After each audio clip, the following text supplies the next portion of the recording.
नमस्कार साथियों, आपका भाई बेटा विधायक नीरज शर्मा, NIT 86 फरीदाबाद। बड़े दुख की बात है, पता चला कि जो खोरी गांव के अंदर भूमाफियाओं ने, शासन प्रशासन ने आतंक मचाया, जिसकी वजह से माननीय सर्वोच्च न्यायालय का आदेश आया। एक भाई की जिंदगी खत्म हो गई, उन्होंने आत्महत्या कर ली। मैं चंडीगढ़ आया हुआ हूं। इस कड़ी में मैंने माननीय मुख्यमंत्री जी से भी मुलाकात की, उनको भी मैंने खोरी के बारे में बताया और उनसे मैंने अपील भी की कि सर्वोच्च न्यायालय का आदेश है, आप इन गरीब मजदूर प्रवासी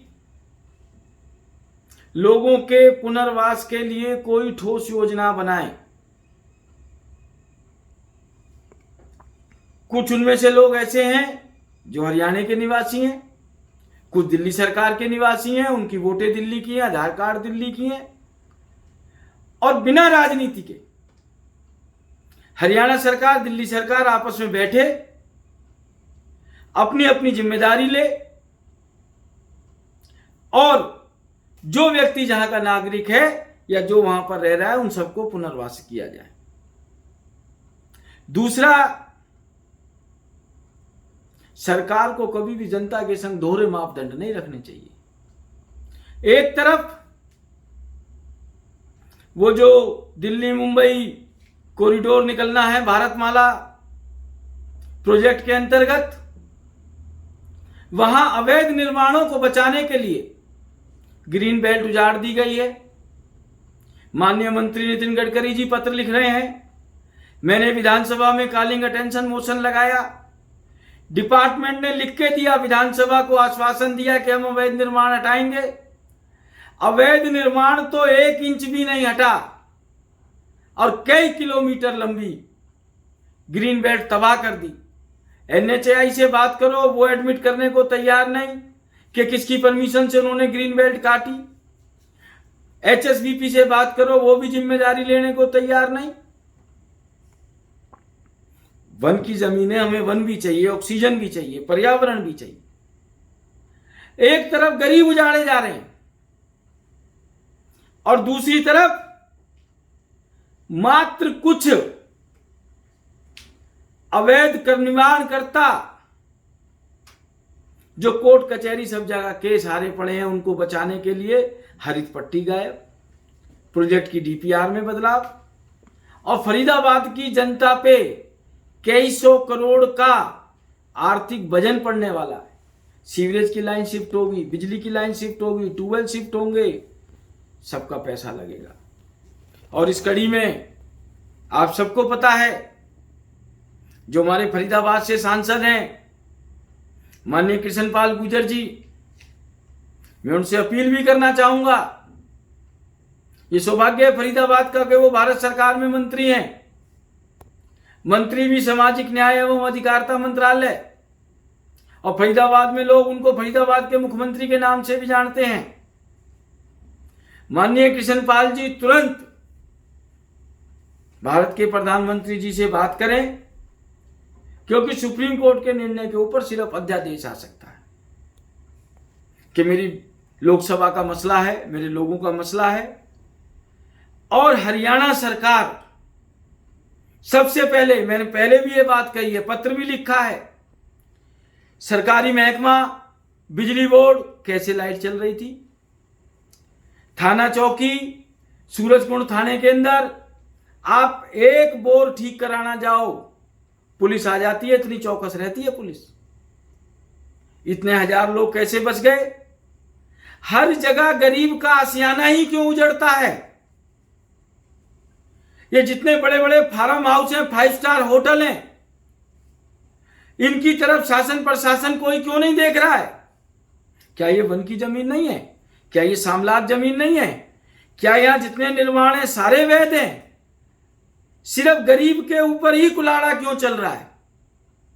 जितने सूरजकुंड थाने में इंचार्ज रहे हैं, सबके खिलाफ डिपार्टमेंटल इंक्वायरी हो, बिजली बोर्ड के अधिकारियों के खिलाफ कार्रवाई हो, नगर निगम अधिकारियों के खिलाफ कार्रवाई हो, शासन प्रशासन के अधिकारियों के खिलाफ कार्रवाई हो, चाहे कोई भी राज हो। और सबसे पहले ये जो भूमाफिया हैं, जिन्होंने गरीबों को फंसाया, पैसे लेके उनको बिठाया, उन भूमाफियाओं के खिलाफ जो लोग बेचारे मर गए, जो आत्महत्या कर रहे हैं, उनकी हत्या का पर्चा भी दर्ज होना चाहिए। मेरी शासन प्रशासन से ऐसी मांग है। और मैं इसके साथ साथ एक बात और कहना चाहता हूं, 2014 से पहले मेरी NIT 86 सुरक्षित थी, सेफ थी। 2014 तक किसी भूमाफिया की हिम्मत नहीं हुई NIT 86 में घुसने की। आज मैं देख रहा हूं खेड़ी गुजरान की जमीन, पंचायत की जमीनों पे गरीब आदमियों को बिठा दिया है। बार बार चंडीगढ़ में सरकार को आगाह कर रहा हूं कि शाहबाज जमींदार भी जिंदा हैं, वो भूमाफिया भी जिंदा हैं, और वो गरीब आदमी भी जिंदा हैं, जिन्होंने जिंदगी भर की पूंजी लगा दी। उनको पता ही नहीं बेचारों को कि कागज तो कर दिए 11 नंबर किले के, और 40 नंबर किला पंचायत की जमीन है, उनको पंचायत की जमीन में बिठा दिया है कि तुरंत प्रभाव से वहां जांच कराए, ऐसे भूमाफियाओं को जेल के अंदर डाले और इतनी सख्त सजा दे सरकार। चाहे भूमाफिया हो, चाहे पंचायत डिपार्टमेंट के अधिकारी हो, चाहे पंच सरपंच हो, ये एक नाजीर बन जाए कि कोई भूमाफिया गरीब की तरफ निगाह ना उठा सके, गरीब का पैसा ना हड़प सके। ऐसा ही गोची गांव में हो रहा है। अरे अपने प्लॉट लेके जमीन खरीद लो, बिजली डिपार्टमेंट कनेक्शन नहीं देता। आज इन सब जगह बिजली का कनेक्शन है, इसकी जांच होनी चाहिए किस अफसर ने कनेक्शन दिया। गोची में वक्फ बोर्ड की 4.5 एकड़ जमीन थी 2014 से पहले, आज 100-200 गज जमीन बची है। कच्ची पर्चियों पे लोगों ने कंस्ट्रक्शन कर ली। और मैं उन भाइयों से भी अपील करना चाहता हूं, भाइयों जिसको पैसे दिए हैं अपने पैसे वापस ले लो। 10-20 साल में वो आदमी मर गए, आपके पैसे भी जाएंगे, जमीन भी जाएंगे। ये खोरी गांव का उदाहरण आपके आगे है। ऐसे ही गोची गांव में कस्टोडियन की जमीन में हो रहा है, तालाब की जमीन में हो रहा है, हड्डा रोड़ी की जमीन में हो रहा है।